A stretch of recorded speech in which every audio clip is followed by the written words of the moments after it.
ज्ञान जो इस देश के लिए बहुत ज्यादा कीमती है और हमारा जो प्रदर्शन है वो चलता रहेगा जब तक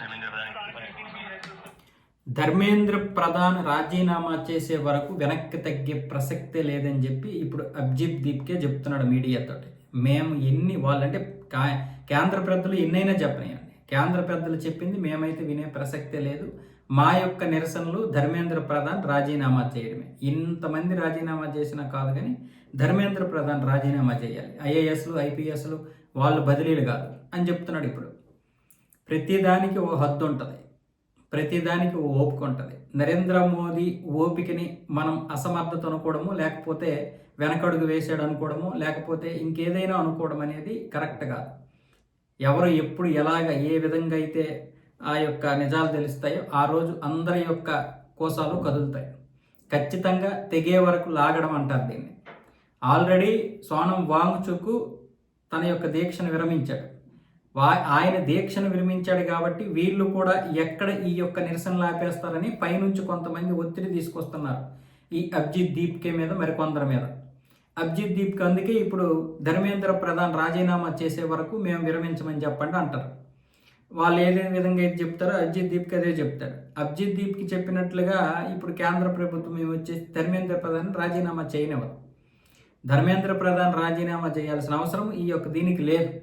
జరిగింది ఖచ్చితంగా అన్యాయమైనటువంటి పనే, ఖచ్చితంగా దానికి తగినటువంటి శిక్షలు కూడా వాళ్ళు అమలు చేస్తున్నారు.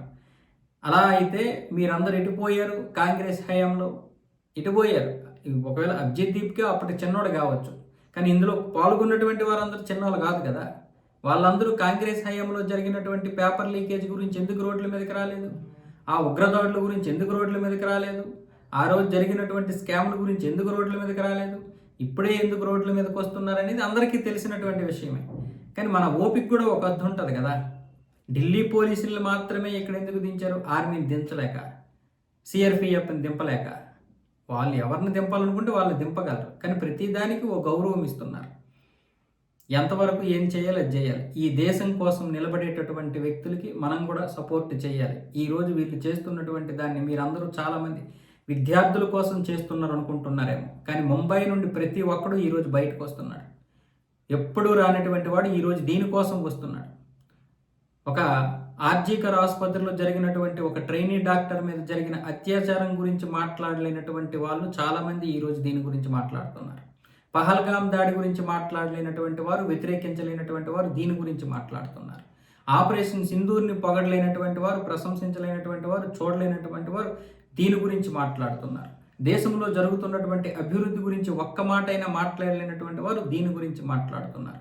కాంగ్రెస్ హయాంలో జరుగుతున్నటువంటి లేదా కాంగ్రెస్ హయాంలో జరిగినటువంటి స్కాముల గురించి మాట్లాడినటువంటి వారు దీని గురించి ఈరోజు మాట్లాడడానికి వస్తున్నారు.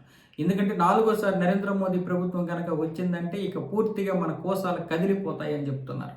మత మార్పిడికి చెందినటువంటి బిల్లులు మళ్ళీ పాస్ అయ్యాయంటే ఇక మనం ఎప్పటికీ కూడా ఫండింగ్ తీసుకోలేము, ఇక్కడ మన యొక్క ఆపరేషన్లు చేయలేమని వీళ్ళందరూ ఇప్పుడు మాట్లాడడానికి వస్తున్నారు. ఈ దేశాన్ని కాపాడుకోవడానికి కోసం కొన్నిసార్లు మనం కూడా బయటికి రావాల్సినటువంటి సందర్భం వస్తుంది.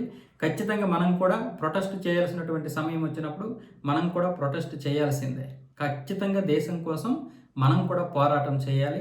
ఆ పోరాటంలో మనది ఒక చేయి అవ్వాలి.